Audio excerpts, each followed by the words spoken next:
இன்றைக்கு கூட நாம் எத்தனை விதத்திலே நாம் நெருக்கப்படுகிறோம், எத்தனை விதத்திலேயே என்ன செய்கிறோம், அநேக சூழ்நிலைகளுக்குள்ளாக தள்ளப்படுகிறோம். ஆனாலும் ஒன்றை ஒன்று நாம் மறந்துவிடக் கூடாது. எத்தனை போராட்டங்கள் வந்தாலும் சரி, எத்தனை வித துன்பங்கள் வந்தாலும் சரி, நிந்தனைகள் வந்தாலும் சரி, அவமானங்கள் வந்தாலும் சரி, ஆனால் என்னோடு கூட இருக்கிற தேவன் பெரியவர் என்று சொல்லி நாம் அவரை விசுவாசித்து கொள்ளும் பொழுது நாம் அவருக்குள்ளாக மகிழ்ச்சியாய் இருக்கிறோம். ஹல்லேலூயா. ஒருவேளை போராட்டங்கள் எல்லாம் கண்டிப்பாக இந்த உலகத்திலே உண்டு.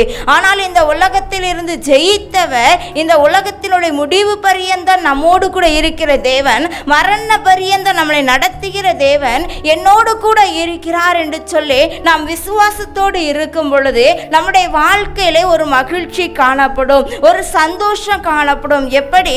கர்த்தருக்குள்ளாக நாம் என்ன செய்கிறோமாம், சந்தோஷப்படுகிறோம். ஹல்லேலூயா. ஒருவேளை இன்றைக்கு கூட அநேக சூழ்நிலைகளை பார்த்து கொண்டு இருக்கிறோம். இந்த உலகத்தில் நடக்கக்கூடிய அநேக ஆபத்துக்களை நாம் பார்த்து கொண்டு இருக்கிறோம். ஆனாலும் கர்த்தர் நம்மளை எல்லாவற்றும் தீங்குக்கும் விடுவித்து என்னை இவ்வளவாக நடத்தி வருகிறார் என்று சொல்லி நாம் அவருக்கு நன்றி சொல்லுவோம். ஹல்லேலூயா.